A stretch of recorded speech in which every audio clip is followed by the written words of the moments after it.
Lord God of mercy, of grace, of compassion, and of love, we thank you for seeing us throughout the past week and for ushering us to the beginning of another new working week. We continue to give ourselves undeservedly under your throne of grace. We pray, Lord, that you direct the sittings of the TRRC throughout this week. We commit witnesses that will be coming here before the TRRC, that they will be bold enough to speak the truth, and that they desire falsehood. We pray for the populace, that you grant them the patience, allow us of the Lord to take it. Amen. Amen. My Bishop, Council, with this morning's witness. If so, please. Good morning.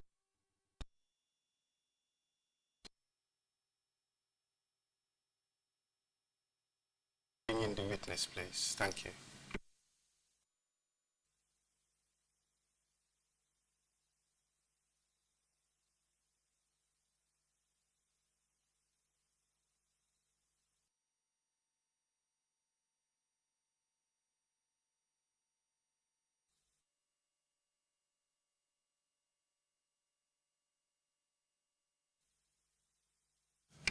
Council, I understand this morning's witness also is an expert witness. You confirm? Yes, he is an expert witness on general medicine, including the clinical aspects of HIV/AIDS. Okay. But more significantly, we're calling him for his expertise on medical ethics. Thank you, Mr. Chair. Thank you.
I, Dr. Adama Ahmadu Salah, I, Dr. Adama Ahmadu Salah, do swear that do swear that I'll speak the truth, I'll the whole truth, the whole truth, and nothing but the truth. and nothing but the truth. So help me. Thank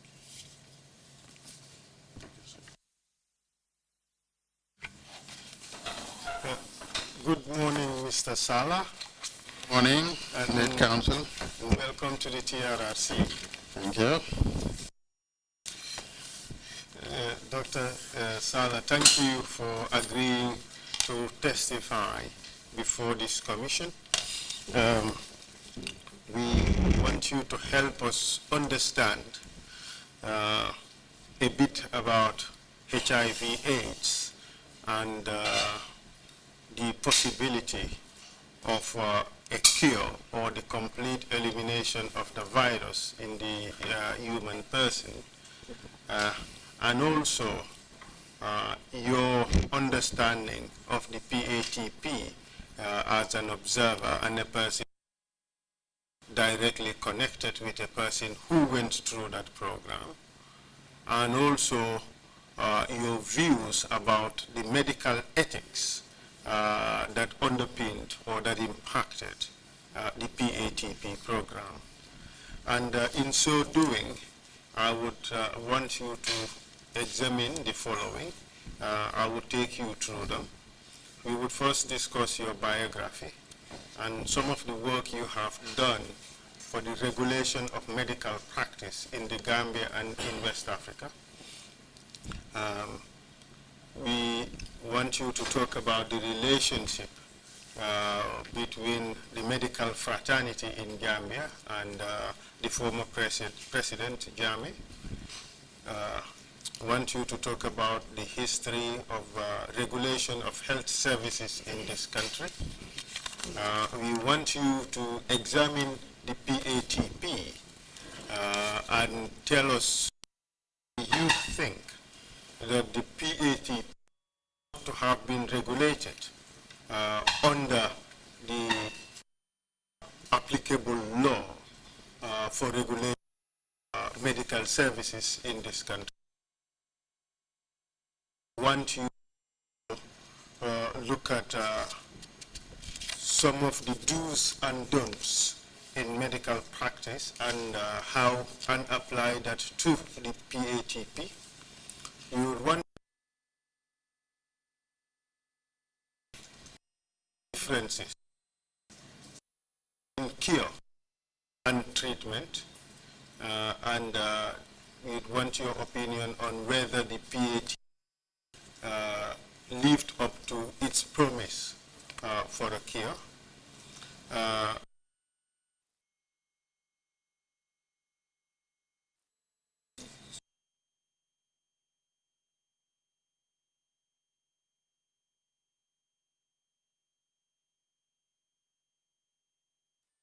In science, we would want you to the issue of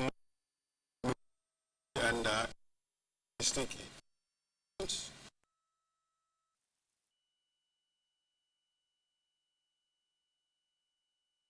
that may have arisen in the treatment in the PATP,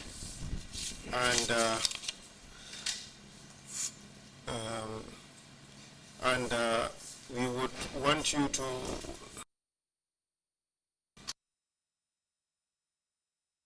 violations of the law that may have occurred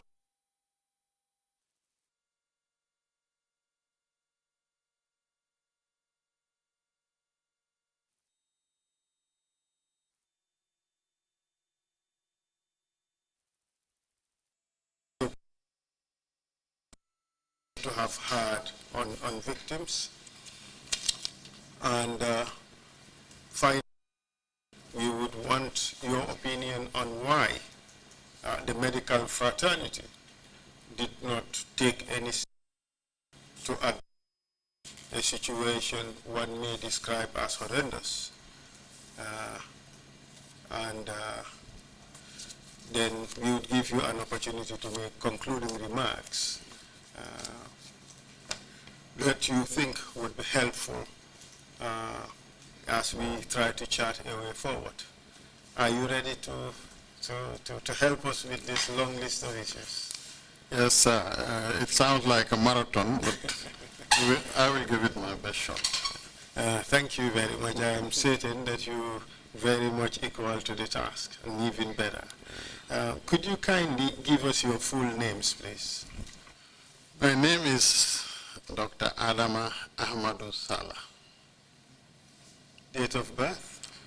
I was born the 19th of December, 1948. Dr. Salah, I am looking in the boot. May we have wall of interpretation?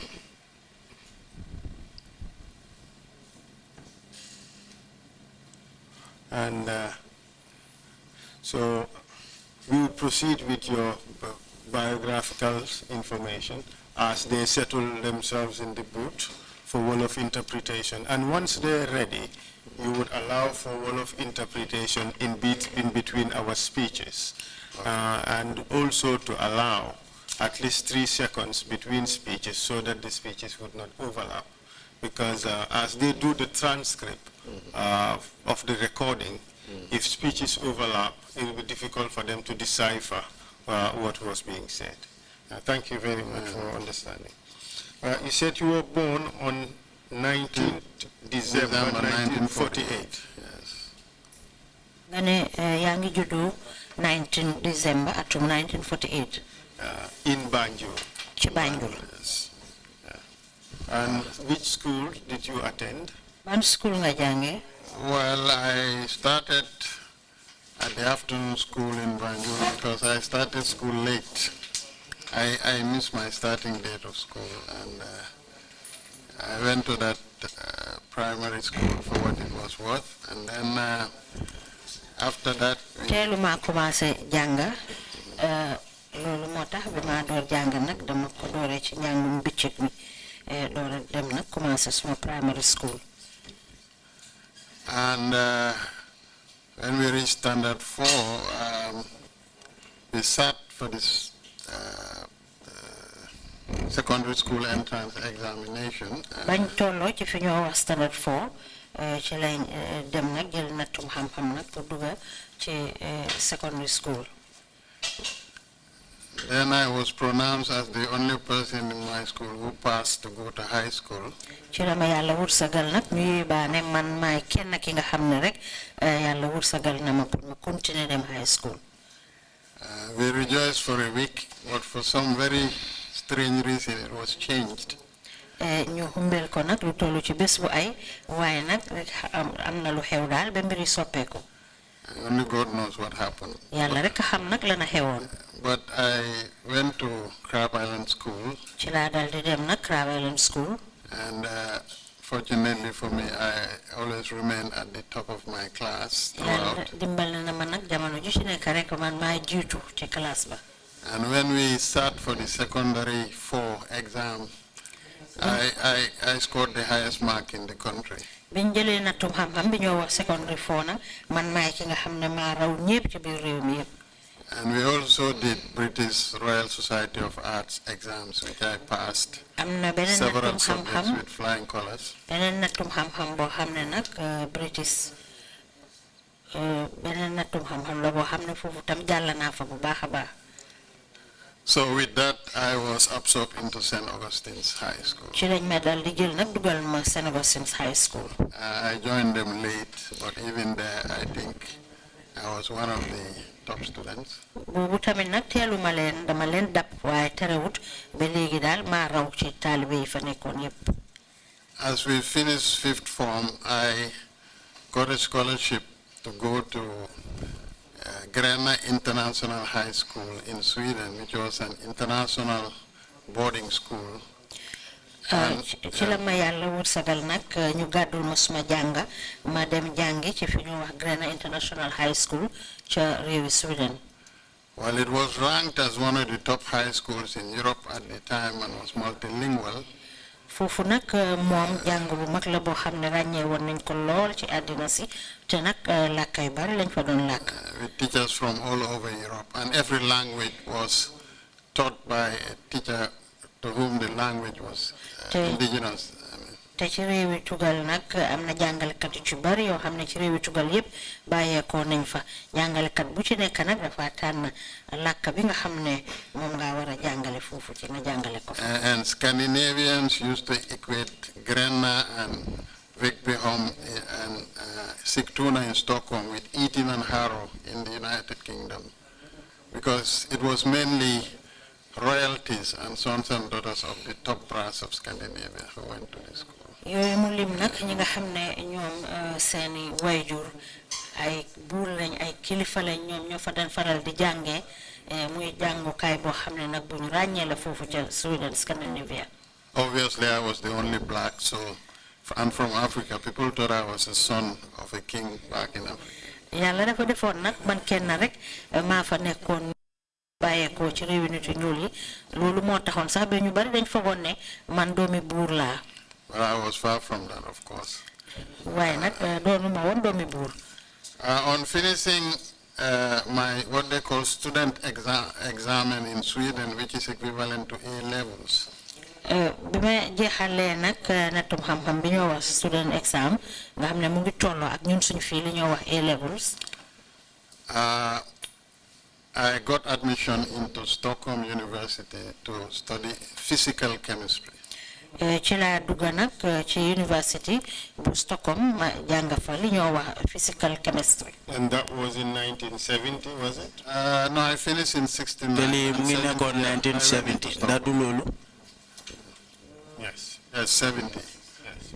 And after just 1 year, I gained admission into the Karolinska Institute, which was and still is the leading medical school in Scandinavia. Gannaaw boobu nag ci laa dugg ci beneen jàngu bu ñoo wax Karolinska Institute foofu nag bokk na ci jàngu yi nga xam ne ñoo gën a màgg ca foofu.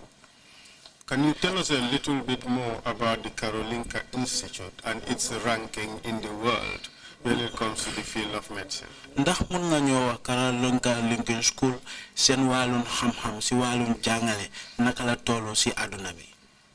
Karolinska is a university for life sciences, and it's among the 30 top life sciences university in the world.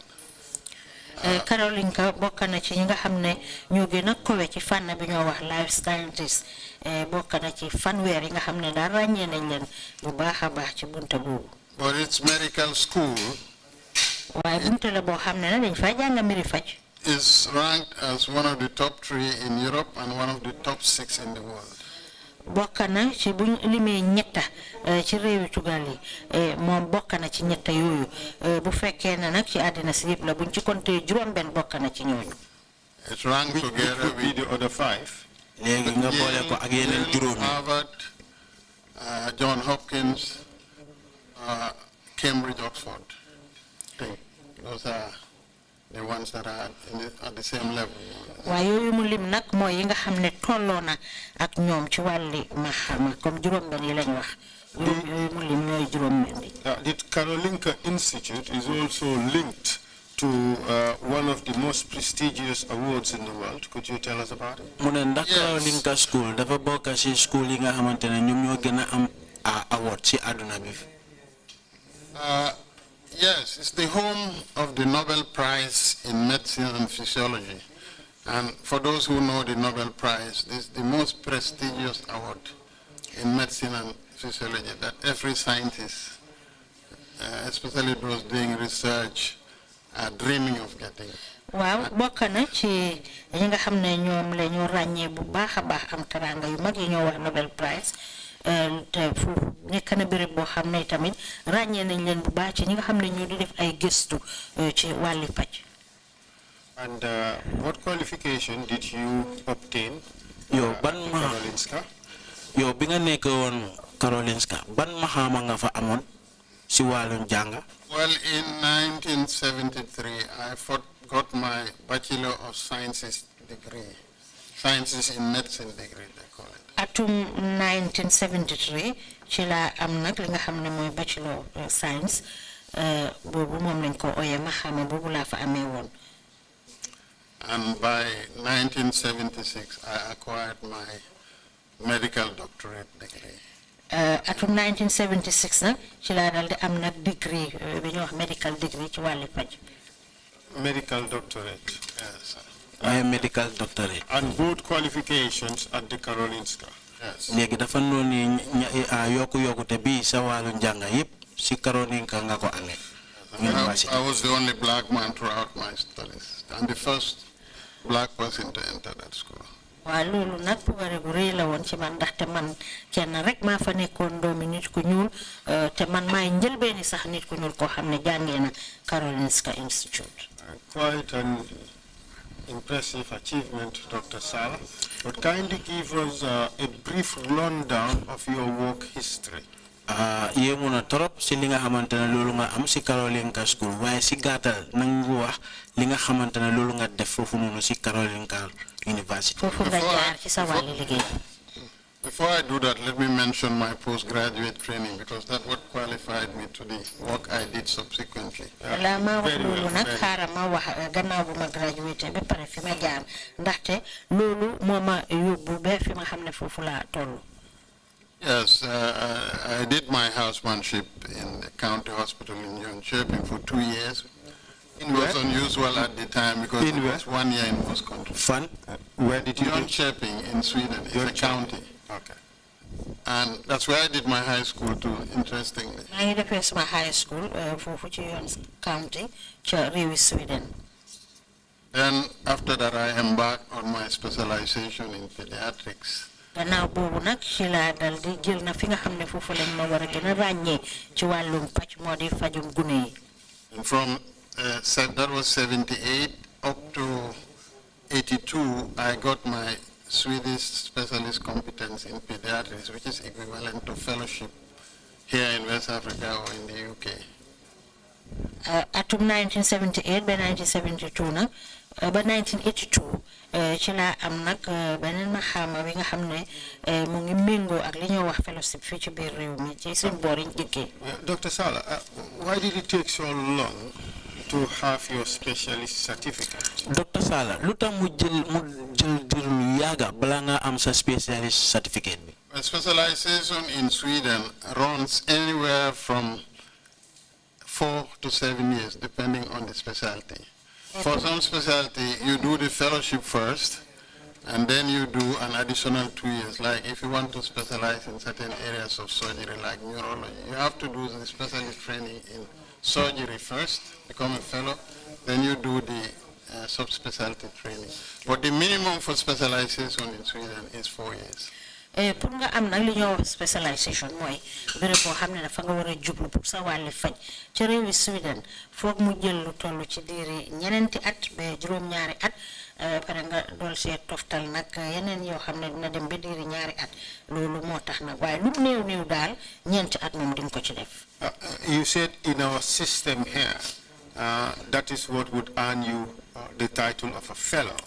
Nga ne fii si suñ système bi fii loolu moo mun a tax ba nga am maxaama bu ñoo wax fellow.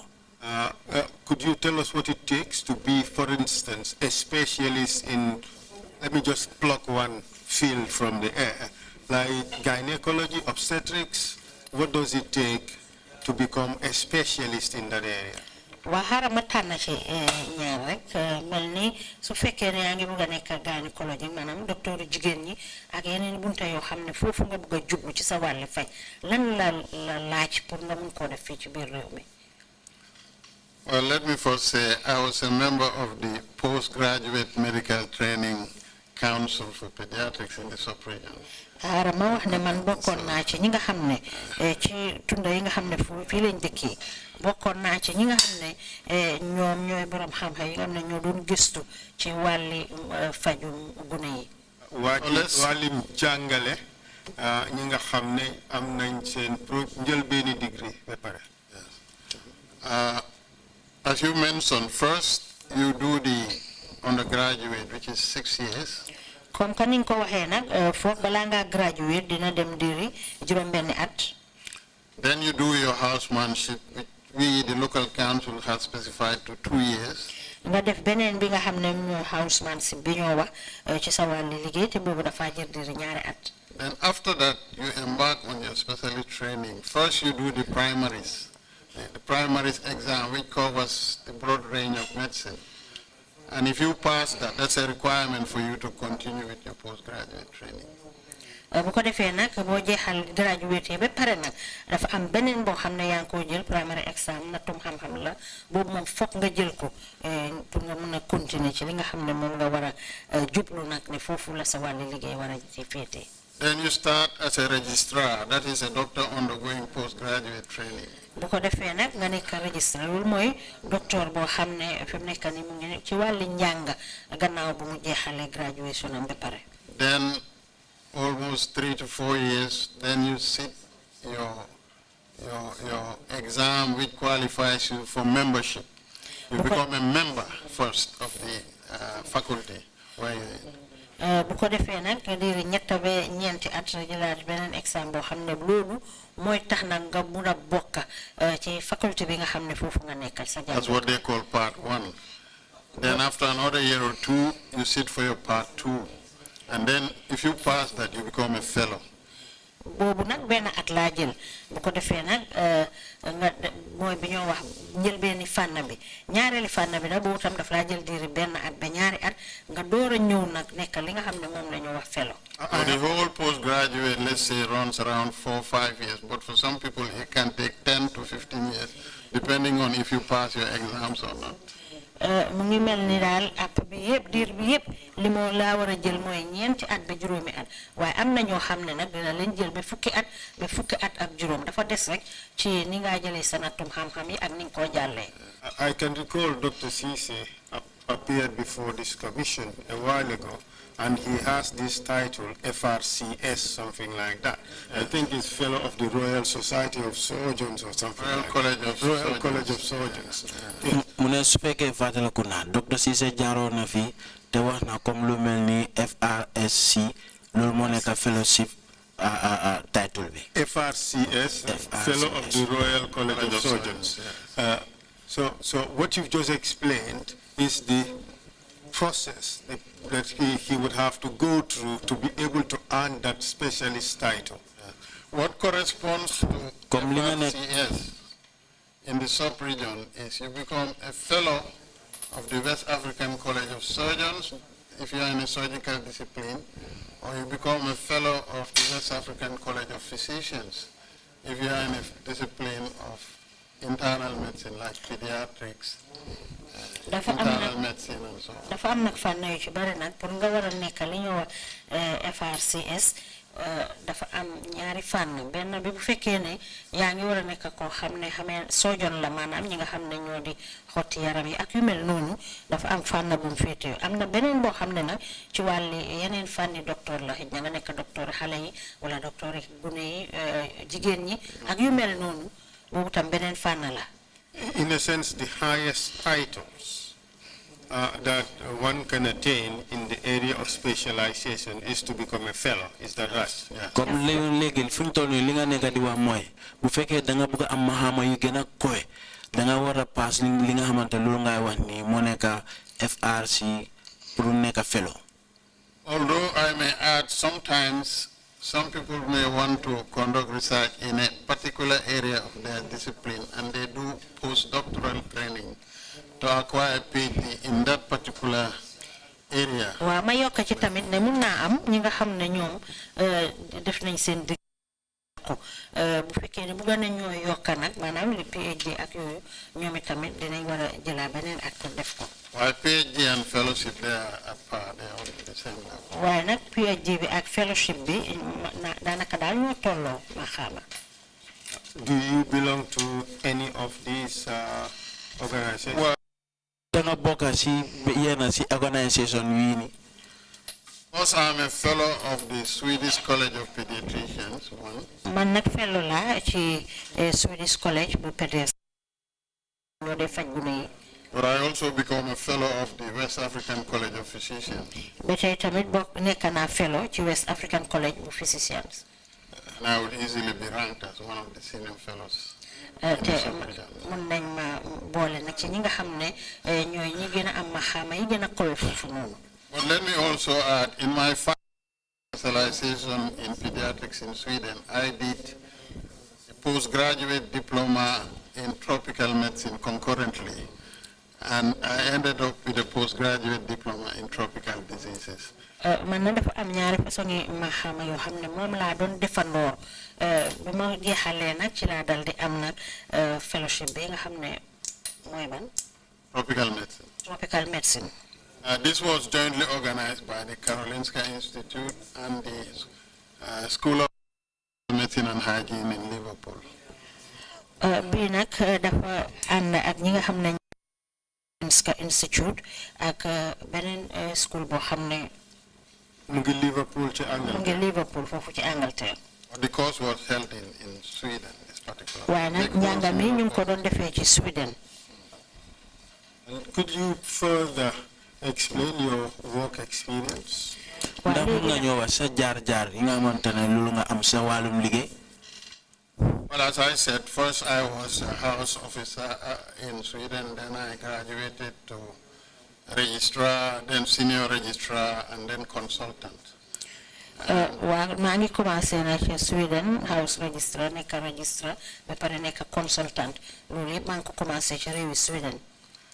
But after a while and being tired of being in Europe, I decided to come home for the honor of serving my country and people.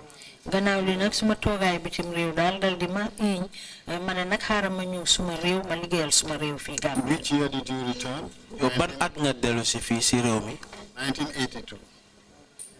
And I was then the first Gambian pediatrician to work here. te booba time jamono boobu nag man maay woon njël benn doomi réewi Gambia boo xam ne maa ngee faj ci wàlli gune yi.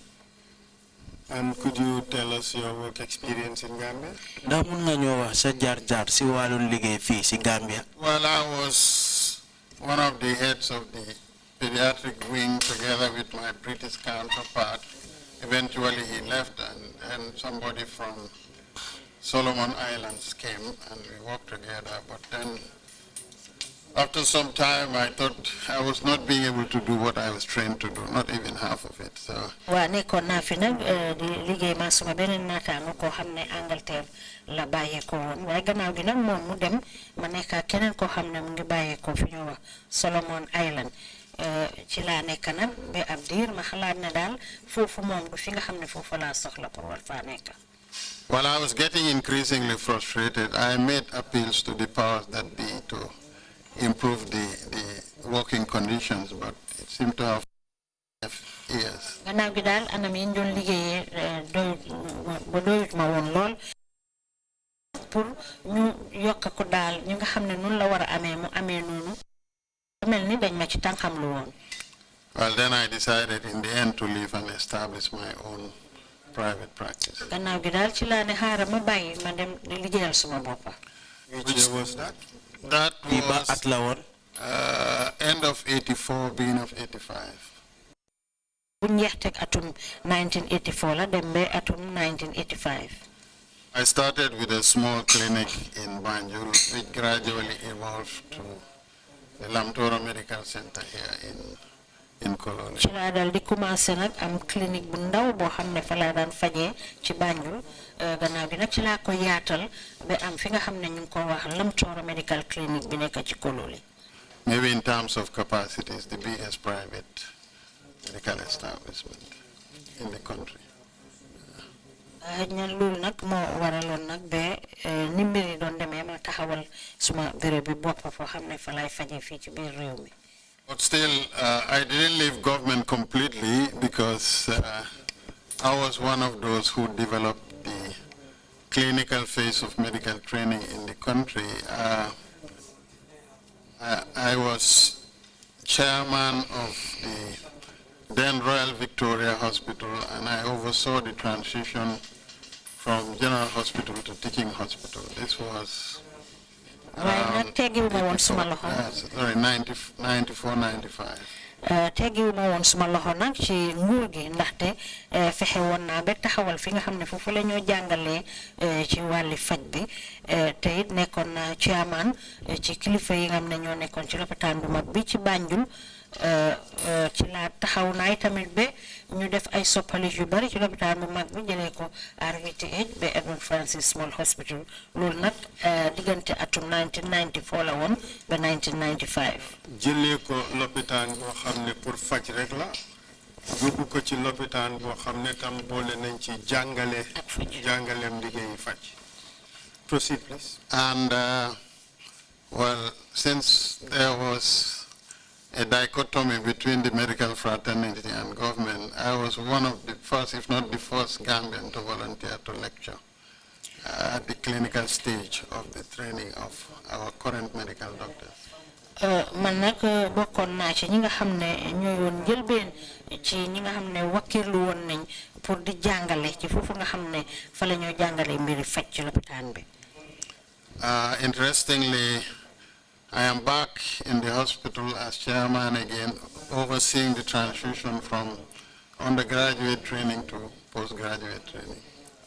bokkoon naa ci ñi nga xam ne itam taxaw woon nañ bu baax pour def ay soppali gannaaw boo xamee ne balaa ñoo graduate ak gannaaw bu ñu graduate ba pare ay soppali yu bari yoo xam ne ñoo ngi ko ci doon taxawal bokkoon naa ci téléphone chairman foofu. fi mu nekk dolli si naa ci lopitaan bi pour dimbale leen ñu wécci pour jógee ci jàngale rek ñoo xam ne degré bu njëkk la ñoo am pour dem ci jàngale ñoo xam ne dinañ am degré bu ci topp.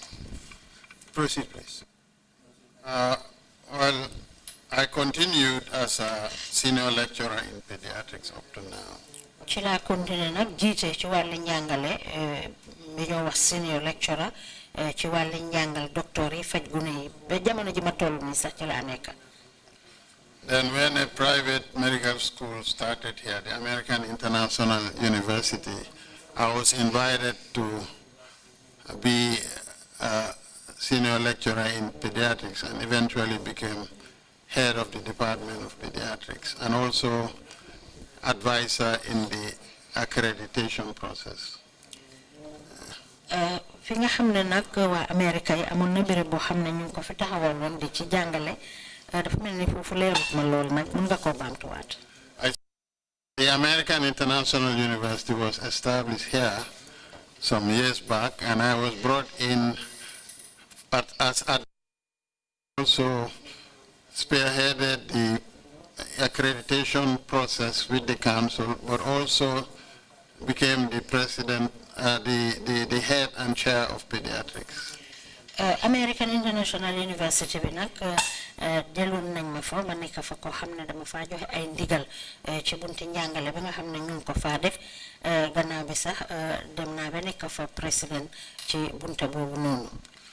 Then, of course, since ethics is one of the issues we are going to discuss, first and foremost, let me say I have always had a lot of interest in medical ethics, so I ensured that I was well grounded in ethics during the undergraduate training, but also during my postgraduate training. jàngale boobu nga xam ne maa ngi ko fa doon def nag comme que man itteel na ma lool pour liggéey wala mbir mi ni moo doxee mu doxee ci yoon loolu taxoon na ba nag taxawoon naa bu baax ci bunti njàngale moomu ci wàlli graduate bu njëkka bi postgraduate gannaaw bu ñu graduate ak balaa ñoo graduate loolu yëpp fulaloon naa ko lool pour dugal bunta boobu ci njàngale mi. So when the Medical and Dental Council was formed in 1988, I was then nominated by the then Minister, Mrs. Louise Njai, to become a member of the council. bi nga xamee ne taxawal nañ medical and dental mooy ñi nga xam ne ñoo nekk ci wàlli faj bi ñi ci wàlli fajum buñ 1988 jëloon nañ ma nag boole ma ci council boobu noonu. I stayed in the council until 2000 when it was closed temporarily for up to 2 years because of a serious rift that developed between the government on one hand and the council on the other hand, especially with the then registrar, and I think we'll go into that later. ci laa fa nekk nag bañ daloon ko tëjagum ci atum 2000 ci ute boo xam ne daal amoon na ci diggante nguur gi ak li nga xam ne moo di registrar bi.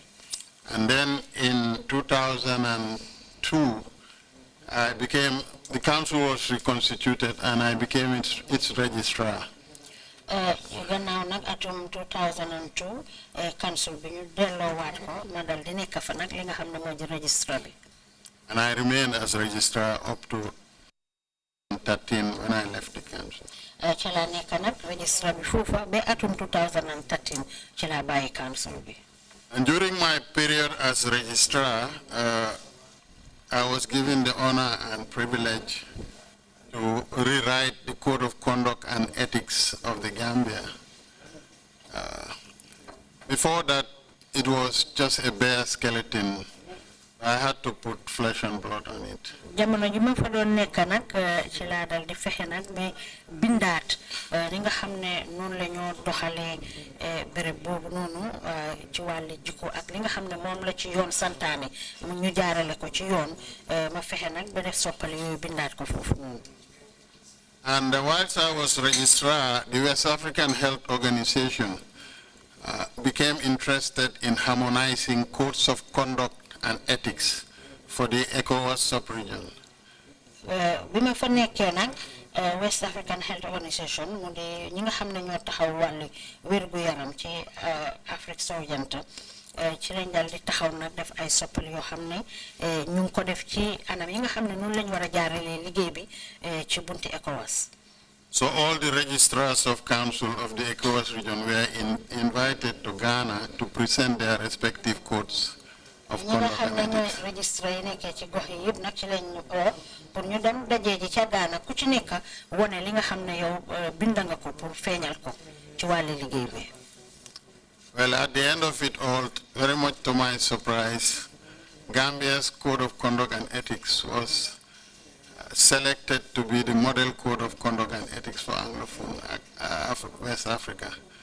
In the face of competition from Ghana and Nigeria, these big countries. ci ko loolu nag amoon na réew yu bari yoo xam ne réewi Gambia tase woon nañ fa ak ñoom réew yu mag demee ni Ghana Nigeria ak yeneen i réew waaye terewul nag bu réewi Gambia bi moom lañ tànn jël ko li nga xam ne moom lañ jël def ko mandarga gi pour liggéeyee ko ci wàlli Afrique sowu-jant niñ ko soxlaa. I was given the privilege to chair this committee, this Anglophone committee, for about a 3-4 years period. ñu dal di ma jox teraanga gi nag pour man ma war a nekk ci njiiti toogu bi nag diir ñetti at ba ñeneenti at. Well, the Francophones, they did a similar exercise, and then in the end, the two groups were brought together to harmonize the code of conduct and ethics for the entire sub-region.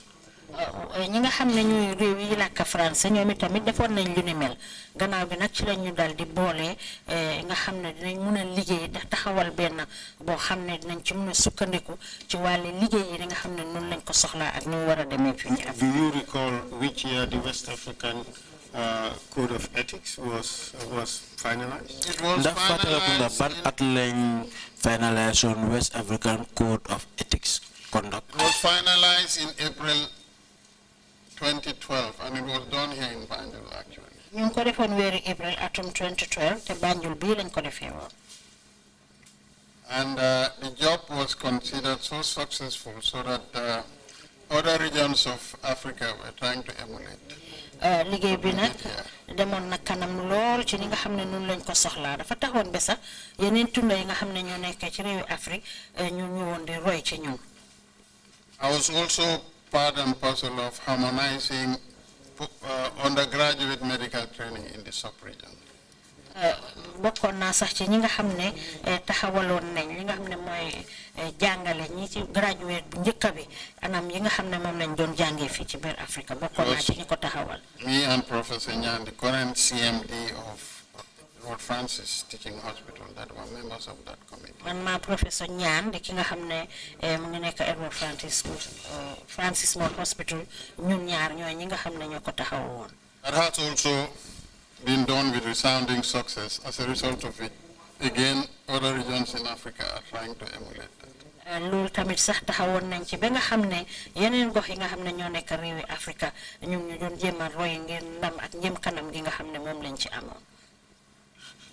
Wealth of experience, Dr. Sala, both in terms of the practice of pediatric medicine and also medical ethics.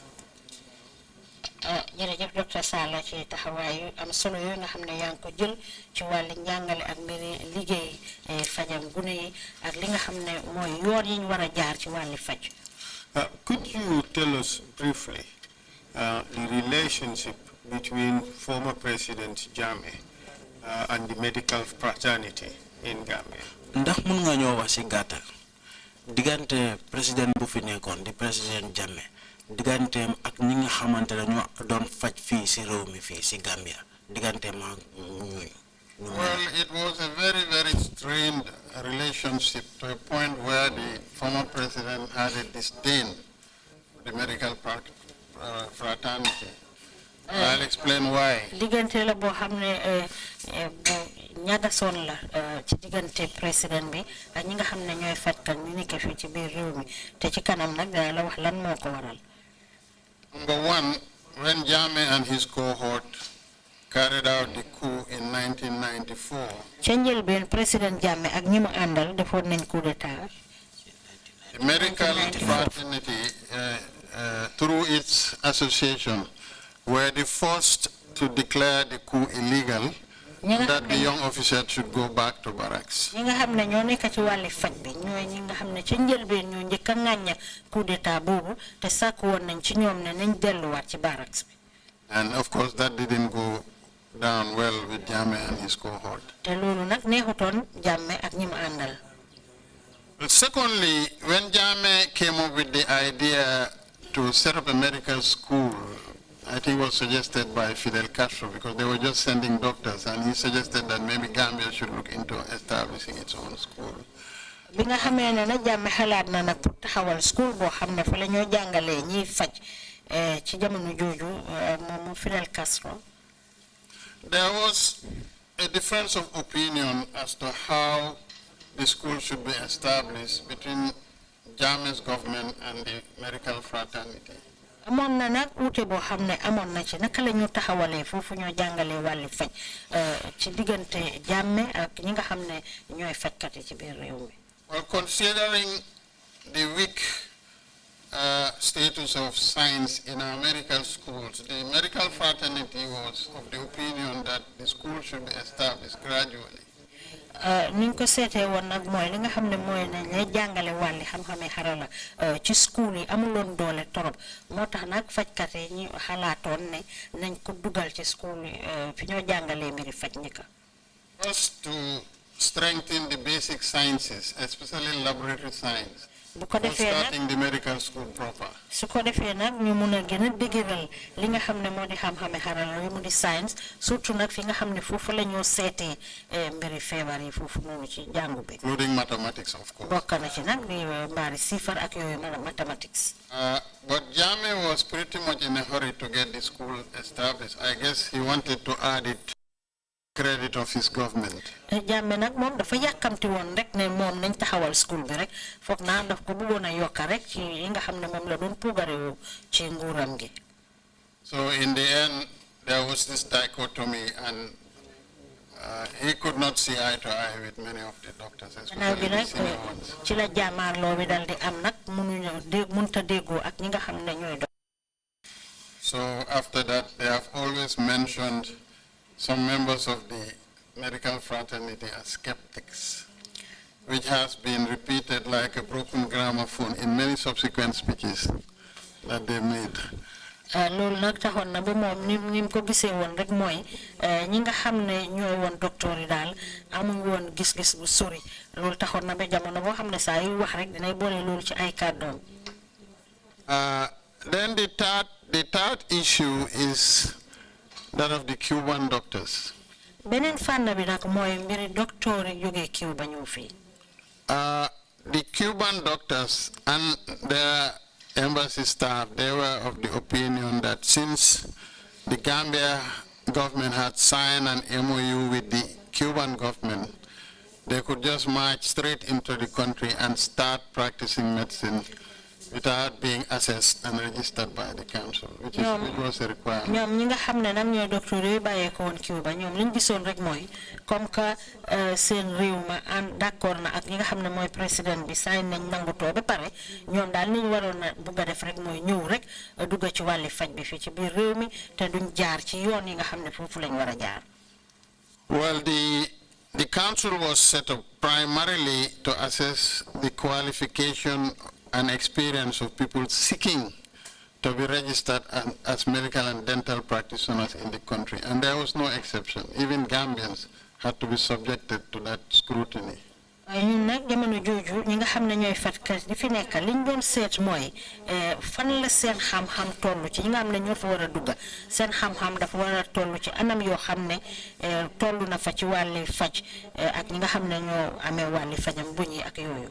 And I want to believe that the same applies in any civilized country. te nag waa doomi réewi Gambie sax desuñ ci woon gannaaw loolu moo tax nag ba ñu foog ne yeneen réew yi tam cee boole. In the end, the Cuban ambassador got so mad, he went and protested at the highest level of government. gannaaw loolu nag ambassadeur bu Cuba mi nga xam ne moo fi toogaloon réewi Cuba yëf yi daf ko naqari woon lool ba mu dem nag eggale tawat bi ci nguur gi. And that further widened the rift between the council and government to a point where the registrar resigned with immediate effect. That was my predecessor, the late Dr. Mbaye. loolu nag taxoon na ba indi woon na uute bu bari ci diggante nguur gi ak fajkat yi seen mbootaay nga xam ne moo fi nekkoon merloo woon na sax ka nga xam ne moo woon registre ba jamono jooju ndem si yàlla ti docteur Mbaye Fall ba moom mu bàyyi woon liggéey bi. Well, and when I took over as registrar, I continued along the same line and insisted that the Cuban doctors had to be registered to practice. Man tamit ba ma jëlee maxaama boobu nekk fa registre loolu mu doon bañ man moom laa continuer ba tey di ci dëgër nag nekk docteur yi Cuba yi ñoom balaa ñoo commencé liggéey daal dañ leen war a registre. And when government realized that council would not relent, they sent me a bunch of CVs of the doctors who are here.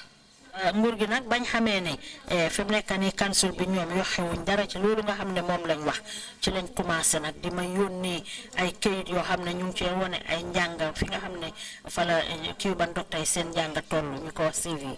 But the fact of the matter is nobody is registered on the basis of CV, which is prepared by the different individuals. waaye nag dëgg bi mooy duñ dee nangoo jël kenn registre ci ay kayit yoo xam ne rek dafa am nit yu ko bind rek indi ko muy CV. You have to submit a certified copy of your original diploma, medical diploma. foog nga wone kayit boo xam ne wéral na lool ne jàng nga mbiri faj bu baax a baax te loolu dafa nekk original ba muy ca ba jiitu du nekk kayit yoo xam ne dañ koo bind rek ñooy tegal ñu ko. And where the diploma is not in English, we demand a notarized copy of the translation. te su fekkee ne nag diplôme boobu ñu jox nekkul ci angale dañoo sàkku nag ne na nekk kilifa boo xam ne ku ñu ràññee la moom moo ko war a nangu ba pare sign ko. Well, we continued in the same manner, and until I left the council, they were not fully registered. There was some had just started registering, and I don't know the status now, but I want to believe that there's still some of them practicing without being licensed to practice in the country, which is the contravention of the law. Ba jamono jama fa bàyyee ko nag bente nekkul woon ñoo xam ne bindu woon nañ am nañu néew nag ñoo xam ne bindu woon nañ te war na ma ne fi mu nekk nii ba jamono ji am nañu fa nekk yoo xam ne liñ soxla woon pour war a dugg ci wàllu faj gi amuñu ko. In the event anything adverse would happen, the patient is not protected and neither is the doctor. te loolu nag fekkee ne mu ngi am ki nga xam ne moo di jarab bi aaruñ ko te docteur bi sax moom tamit aaruñ ko. And if they get to a court of law and meet people like those sitting here on my left side, they will give them a very, very hard time. te nag buñ jàkkaarloo ak ñi nga xam ne ñoo nekk ci wàlli luwaa bi ñooñu dinañ leen jox jafe-jafe lool. So that's the situation. So all these three occurrences created a rift between government and the medical fraternity, and by extension the council and the association. noonu la mbir yi demee nag loolu moo continuer di gën a yokk ute bi nga xam ne moo nekk ci diggante nguur gi ak ñiy faj ak it ñi nga xam ne sax ñoo nekk ci council bi. But after Jammeh left, of course, we have worked on mending fences, and I think a significant improvement have occurred during the past couple of years. waaye nag gannaaw bu fi jàmm bàyyeekoo nag ñu ngi taxaw nag jot na pour seet ne li nga xam ne moo ci jéngoon ñu jéem koo jagaraat. But even at the time of Jammeh, the council was deprived of subvention during some particular period. ne si jamono Jammeh sax council bi ayoon nañ leen pour ñu mun a am si li nga xamante ne mooy mun naa nekk si wàllum dépasse si jamono Jammeh sax loolu am. Well, yes, one can say that under normal circumstances, the councils are supposed to receive subvention from government. waaw loolu nag amoon na ndaxte jamono Jammeh sax council bi waroon nañoo am koppar yoo xam ne dañ leen koo jàppale ci jamono jooju. In the Gambian context, it's like $150,000 per year. ci wàlli Gambia dafa meloon ni at mu ci nekk waroon nañ leen a jox lu toll ci téeméer ak juróom fukki junne ci xaalisi angale. But whilst the Nurses and Midwives Council, who were in their good books, were receiving their subvention every year, ñi nga xam ne nag ñoom seen ay nit lañ woon ñooñu am na ci ñoo xam ne ñu woon ci council bi ñu ngi doon jot li nga xam ne moom lañ leen a dimbalee ci wàllu koppar ci wàllu dépasse. ñooñu nekkoon ay noos ak ñi nga xam ne ñoo dee dimbale jigéen ñi suñuy waaj a wasin ñooñu seen mbootaay gi ñu ngi doon jot xaal koppar googu leen a jox waaye jotuñu woon ko. Until I left the council, I think we received subvention only twice, at the very beginning and when council instituted, a lot of hassle, not for want of trying, but they never responded positively, whether it was by this default the council. Council bi ci li nga xam ne noonu lañ leen a war a dimbalee xaw ma nag ndax luñ tey la wala luñ teyut la waaye daal ndimbal gi ba tey egsiwut ci council bi.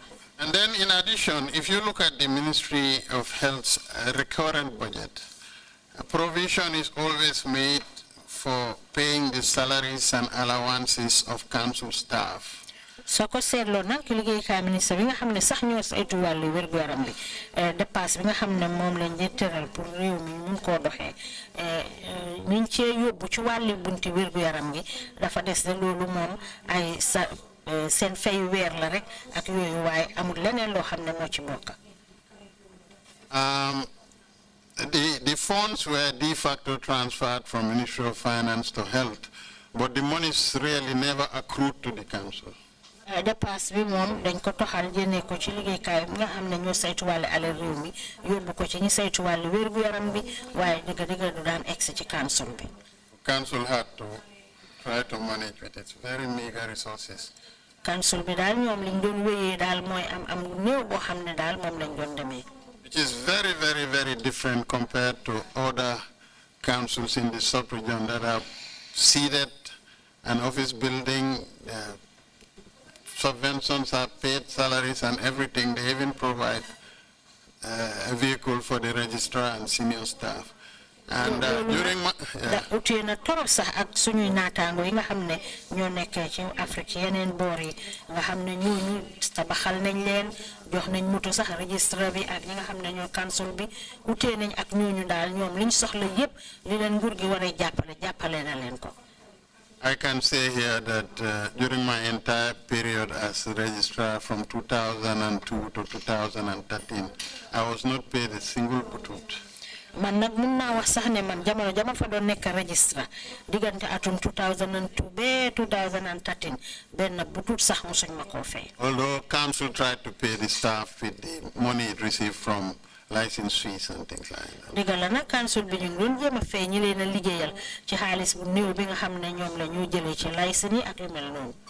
It got so bad that when council was allocated a plot of land to build an office, it didn't have enough money to fence it, so I had to personally subsidize. Tollu woon na jamono joo xam ne métti woon na bi nga xam ne sax pàkka biñ joxoon council bi pour ñu samp fa mënuñ ko woon a sampa man ci suma boppa sax am na ay ndimbal yoo xam ne dugal naa ko ci. But as God the Almighty would have it, we contacted many institutions, including Gamworks, and Gamworks was initially reluctant to finance an office for us, but after much cajoling and when I present sketch of the building and its functions and so on, the engineers and architects became increasingly interested. Even the management, the senior management of Gamworks, and in the end, to fund it. Demoon nañ sax ay waxtaan fexe nañ ay waxtaan yu bari yoo xam ne def nañ ko waa Gamworks ca njëlbeen sax ñoom sawaruñ ci woon lool waaye gannaaw gi nag ba ma bindee won leen sampa gi ni nga xam ne noonu la war a mel ci la nag ingénieur Gamworks ak seen architecte yi ci lañ dal di taxaw nag pour taabal seen ndimbal ci tabax boobu noonu. ak njiit yi fa nekkoon tam pare nañ pour dépasse tabax bi. And the building has now been constructed. It's along the Battle Hiding Highway. Nobody can miss it after Gamworks itself on the left side next to Nana, and it's a magnificent edifice. sampa ba nag sampa nañ ko muy sampa boo xam ne mu ngi ci Battle Harden highway bi gannaaw naana rek ci boori Gamworks foofu la nekk. And it's really, it can stand anywhere now in the sub-region or the world, even as the head office for medical and dental camp. sampa bu baax la boo xam ne fu nekk ak yeneen nekk ci yeneen fànn yi ci biir àddina si nga xam ne ñi nga xam ne ñoo nekk ci wàlli faj bi ñoo ko moom.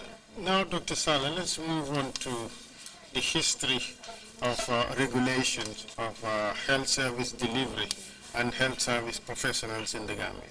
Doctor Bete, ñu dem ñu seetaat li nga xamante ne moo nekk taariki liggéey bi nga xamante ne moom la fajkat yi doon def fii si réew mi. You see, then we have to go back to colonial days. Those who are old enough to remember the constellation of government at the time, the director of health services was the third most powerful civil servant in the country. After the governor and the colonial secretary, he was the director of health services in rank. bon nag foog ñu dellu gannaaw bu baax ci jamonoy tubaab yi ndaxte ci jamono jooju ki nga xam ne mooy woon directeur bi jiite woon wàllu health services moo toll woon ci ñetteeli fànn gi bu weesoo gouverneur bi ak. So he was automatically the registrar and the licensing authority for anybody who wanted to practice medicine or dentistry. moo registrar bi nga xam ne nag moo doon taxaw képp koo xam ne bugg nga pour bokk ci wàlli faj gi fii ci biir réew mi. And was the sole custodian rules and regulations governing medical and dental practice. So automatically he was the disciplinarian as well. te moom it mooy woon ki nga xam ne lépp loo xam ne aju na ci yoon yu ñu war a jaar ci wàlli faj fii ci biir réew mi moom mooy ki nga xam ne moo ko saytu woon bon dafa mel ni moo woon njiit li jamono boobu. So in 1988, 3 acts came into effect to separate powers, so to speak. am nag loi boo xam ne tëraloon nañ ko ci jamono jooju pour mu texaale li nga xam ne moo di wàlli faj gi jamono boobu. So first, the Medical Services Act was enacted and promulgated. ñeel benn li nga xam ne mooy Medical Service Act bi boobu ñu taxawal ko. And it had the sole responsibility of licensing all medical health facilities, private and public.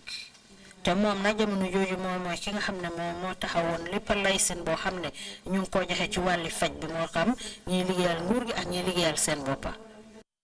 And to monitor and control all health services delivery facilities. te moom mooy ki nga xam ne moo doon toppa di seet fépp foo xam ne rek wàlli faj la fii ci biir réew mi. And that still remains today. loolu nag mooy dox ba jamono jiñ toll nii tey. And also it regulates the conditions under which private hospitals and other health facilities may be. All facilities. Health services delivery facilities. yi nga xamante ne dañ teg sarta yi nga xamante ne yooyu ñooy ëmba yeneen private lopitaan yi nga xamante ne ñoo nekk fii ak yeneen bunti fajekaay.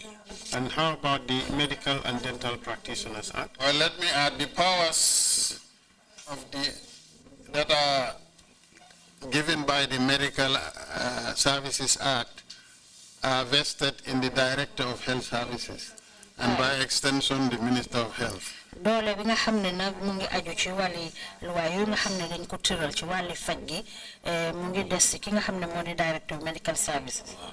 The same year. soo ko yokkee tamit dina dem see ba Minister of Health. Minister bi waaw. The same year, the Medical and Dental Practitioners Act was enacted and promulgated. And that provided for the assessment of qualifications and experience of people seeking to register as medical and dental practitioners in the loolu sax moo taxoon ba képp koo xam ne yaa ngi war a dugga pour war a bindu nekk ci wàlli medical and dental bi services bi dañ la war a seet fi nga xam ne foofu la sa maxaama ak sa wàlli xam-xam tollu. And of course the establishment of a council which would be charged with the responsibility of monitoring such practitioners And applying necessary disciplinary measures. Event of breach. Taxawal nañ ko council bi nga xam ne ñoom ñoo doon war a saytu di seet li nga xam ne mooy doxalin bi ci war a am ak fi mu war a jaar yëpp ñoom council bi ñoo ko war a saytu. And that's done through its disciplinary committee. te loolu yëpp mu ngi jaar na ci comité boo xam ne dañ ko taxawal pour mu seet mbir yi ni mu war a jaaree mu jaaree ko ci yoon.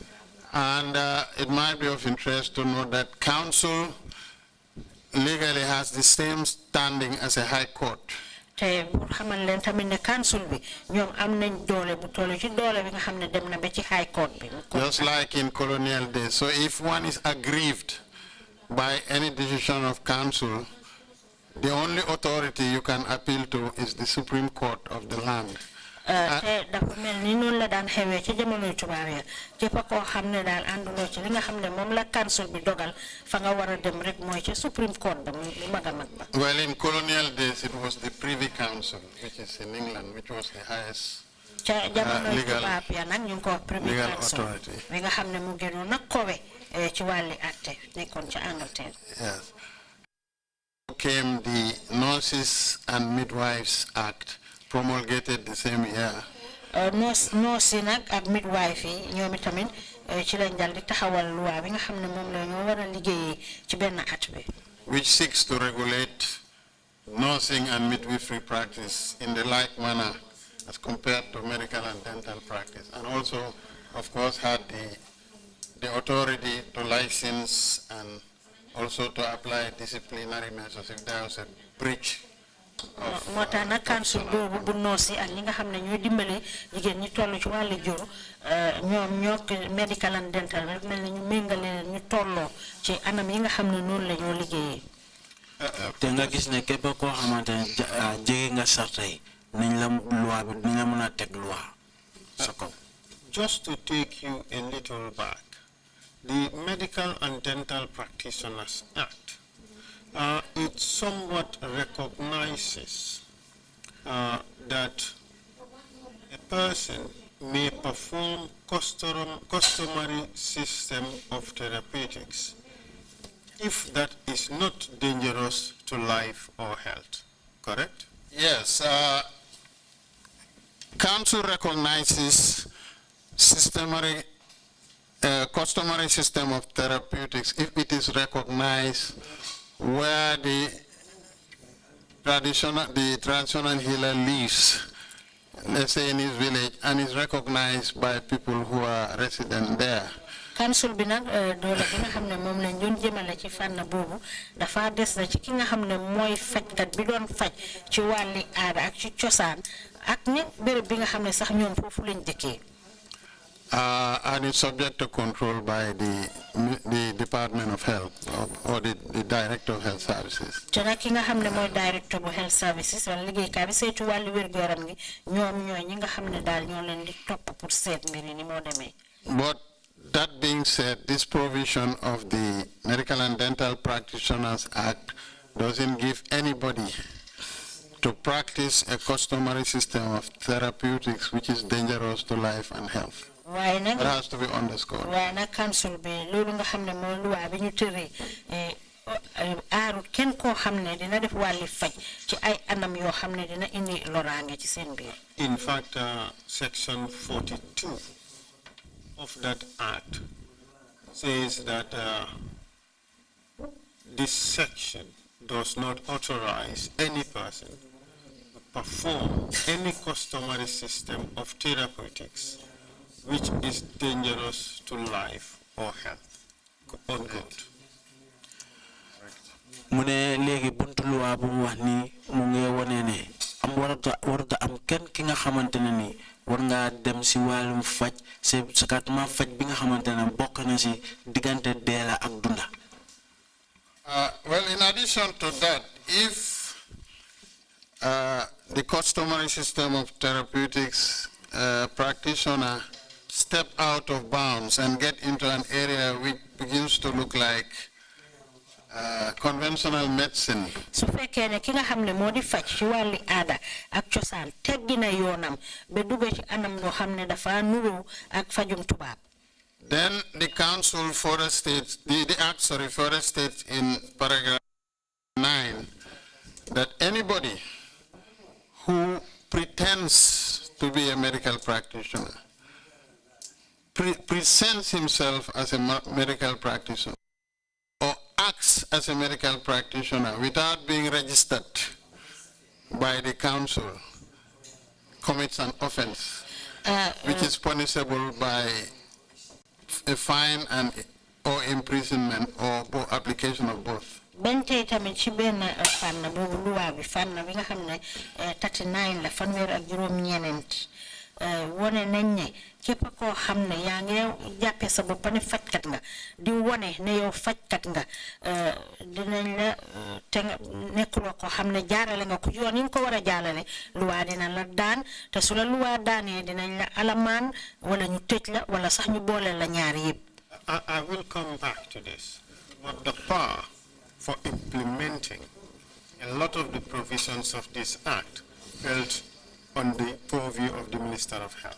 Bete dina ñëwaat ci li waye bunda bi nga xamantene mo am doole pour doxal loi yi nga xamantene lolu nga wax ni lolu yépp ci ron ministre bi la nekk. Well, as I mentioned, by virtue of the Medical Services Act, the Ministry of Health or the Director of Health Services is responsible for licensing, monitoring, and controlling practice premises, that means facilities. Aki ni ma ko waxee rek liggéeykaay ministre bi saytu wàllu wér-gu-yaram bi ak ki nga xam ne moom mooy directeur bi ñoom ñooy ñi nga xam ne ñoo war a taxawu lépp loo xam ne moo aju ci yoon yi nga xam ne fa lañ war a jaar ci wàllu faj. But when it comes to licensing, monitoring, and controlling medical and dental practitioners, that authority is solely vested in the Medical and Dental Council. Bu fekkee ne nag joxe licence la ak saytu ak topp ak jox leen ndigal ba nga xam ne war nañoo dox seen liggéey faj ci biir réew mi loolu yépp nag mu ngi aju ci council bi nga xam ne ñooy Medical and Dental Council bi. Thank you very much, Doctor, for that. Now, Can I just interrupt you for a second? Can you submit that act as an exhibit? It's a very important provision that you just read.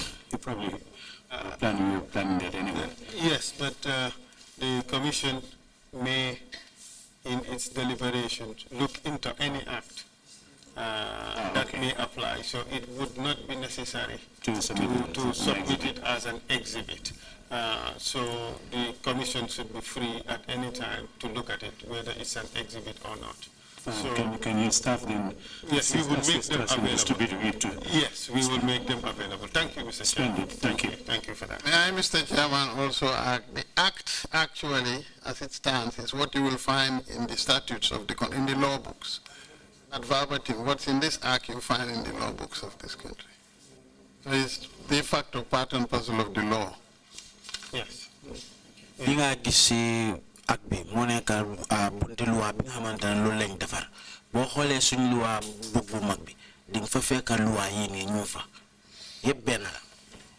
But it might also, I may also add that you have the act on one hand, but then you also have the codes of conduct and ethics, which regulates the profession, how it is practiced. So these are the two instruments, of course with the standing orders and rules and regulations that council uses for its activities.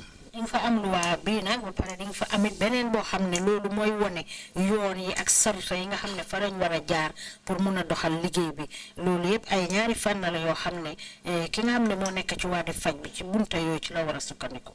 And that is exactly the area I was going to go to ask you to tell us briefly about these codes of conduct and ethics. What are they generally? de si fan na boobu laa la bëggoon a laaj sax léegi fuñ toll ni sarta yi nga xamante ne loolu nga wax comme niñ ko dee doxalee si wàllum liggéey léegi bëggoon nañ nga wax ñu foofu tuuti. First and foremost, I may want to say and really underscore that the codes of conduct and ethics were designed not to protect the practitioners but primarily with the intention of protecting the patient and the public. waa li ma wax nii mooy yooyu nga xam ne dañ ko bind nga xam ne fajkat bi ci la war a jaar mu nekk liggéey boo xam ne mooy yoon yi mu war a sukkandiku emale wuñ ko rek pour ci ki nga xam ne mooy fajkat bi pour mu aar ko waaye dañ ko yóbbu ba nga xam ne dina aar li nga xam ne ñoom laa faj tamit. So there is a set of ethical statements that has been made by the medical profession, not only in Gambia but worldwide. am na ay kàddu yoo xam ne nag def nañ ko mu aju ci wàllu faj bi boole nañ ko ci emul rek ci biir réewi Gambie waaye nag ci yeneen fànn yi ci àddina si. Which every medical and dental practitioner must subscribe to and observe in its fullest extent. te képp koo xam ne nag yaa ngi nekk ci wàllu faj bi dang ci war a sukkandiku ci sa wàllu liggéey ci anam bu mun a doon. And it would help to guide the practitioner as regards his interaction with his colleagues, nurses and other paraprofessionals, but more importantly, his interaction with patients and the public at large. lii nag dafa aar dafa gunge ki nga xam ne moo di fajkat bi dimbale ko ci anam yi nga xam ne noonu la war a jëflante ak liggéeyandooram yi jëflante ak noos yi amut foofu rek ñi nga xam ne sax ñooy ñi feebar ñu war leen a faj. So, I mean, medicine is probably one of the most regulated professions. It is regulated to the minutest detail. Even your dress code is regulated. wàlli faj daal foog naa ne bokk na ci benn boo xam ne liggéey bi lu ci nekk rek dañ ko jaarale ci yoon boo xam ne ci nga war a sukkandiku yëre yi nga sol sax dafa am noo xam ne noonu nga ko war a sol. So as I mentioned, the interaction between different players is well regulated. The issue of confidentiality, the issue of privacy, and when there is a breach of professional conduct, how it should be handled, the process, the due process you have to go through to the end, and so forth and forth. So really, nga xam ne yëpp noonu la liggéey bi di wàll demee loolu yëpp dafa jaar ci yoon ci sekkare bi ak ci wóoluwante bi ak ci jëflante bi lu ci nekk dafa am ci yoon yoo xam ne foofu lañ ko dee teg ci wàlli faj bi. even the issue of things like torture and all those things, research and so on, everything is regulated by the Code of Conduct and Ethics. li nga xam ne moo di loraange gi métital yi ak yeneen yu ci bari yoo xam ne yëpp ñu ngi ko def ci wàllu liggéey bi yëpp dañ ko jaarale ci yoon. Principally, it places a burden or a duty or a responsibility on the part of the medical profession to place the patient above other considerations. Above all other considerations. The patient is the main focus and is over and above all other considerations. nga xam ne mooy ki feebar war a faju kooku moo war a jiitu yëpp moom lañ war a cër bu njëkk ci lépp loo xam ne ñu ngi koo def ci wàllu faj. And the profession strives to protect the patient to its fullest extent. te nag liggéey bi dafa laaj nga aar ki nga xam ne moo feebar nga aar ko bu baax a baax ci bépp anam. And for any breach, of course, there are punitive measures that can be applied. te nag saa yoo wàccee yoon yooyu noonu am na ay sarta yoo xam ne nag dinañ la ko teg. And ignorance of the law, of course, is no excuse. mu wax ne xawma comme loi bi nii la dee doxee wala loi bi nii la mel loolu génnewut la de. Every medical or dental practitioner must acquaint him or herself with the duties of the physician as contained in the codes of medical ethics and conduct. képp koo xamante ne fajkat nga war ngaa gis ne def sarta yi nga xamante ne loolu lañ teral si wàllu faj nga gis ne xam nga ko nga boole sa boppa si loolu noonu nga doxalee ko noonu. And if I may add, it even extends beyond your practice per se. If you are committed of other offense, for example, criminal offense in court, that may be grounds for counsel to either suspend you or erase you completely from the relevant register. So you cannot practice. ni nga war a jëfee amul rek ci sa wàlli liggéey de bu fekkee ne am na yeneen tafaar yoo xam ne def nga ko ba yàqal luwaa loolu tamit su boobaa council bi ñoom tamit am na ay yar yoo xam ne nañ la ko war a mën a teg ngir loolu. And all this is intended to ensure that practitioners maintain acceptable minimum standards in the practice of medicine. moo nekk ne képp koo xamante ne da ngaa faj nga tax nga def faj bi si anam bi nga xamante ne noonu lañ ko xamee faj bi noonu la war a demee ndax du loolu. Yes, and this is not only a Gambian thing, this is universal actually. lii sax amul rek ci réewi Gambia rek de àddina bi yépp la wër. If you look at other codes of conduct and ethics in the world, there are great similarities. soo ko seetee ci yeneen fànn yi ci biir àddina si ci yeneen boori ci àddina bi ñoom tamit benn anam bi la ñoo doxee benn yoon wi la ñoo jaarale seen wàlli liggéey. And they all set out standards on the interrelationship between individual practitioners, their colleagues, patients and other health professionals and the public at large. ñoom tamit taxawal nañ li nga xamante mooy standard ñoom seen diggante ak ñi nga xamante ne ñun la ñuy faj ak ñi nga xamante ne ñun la ñuy liggéeyal ak seen askan bi si seen boppa. On that note, Dr. Sala, Let me just add, please. Yes, okay. And internationally, it's so intertwined now, you cannot commit a crime or a misconduct in one country and run to the other.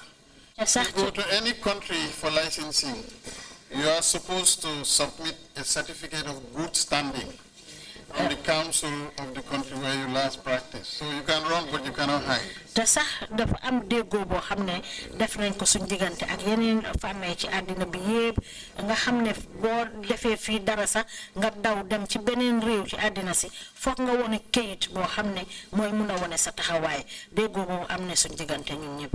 te loolu tekki na ne mun ngaa daw waaye mun loo nëbbu. Thank you. On that note, we take our first break and we return, Mr. Chair. fuñ toll nii dañ bëgg a dem noppaleku waxtu wàll noppaleku bi jot na mooy fanweeri minute buñ dee noppaleku.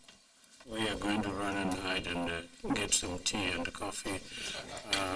Well, thank you so much, Dr. Sala, for coming to help us and get a better understanding of this field. We'll take a 30-minute break and come back at 12 noon. How long? Thank you. 5 minutes, okay, that's fine.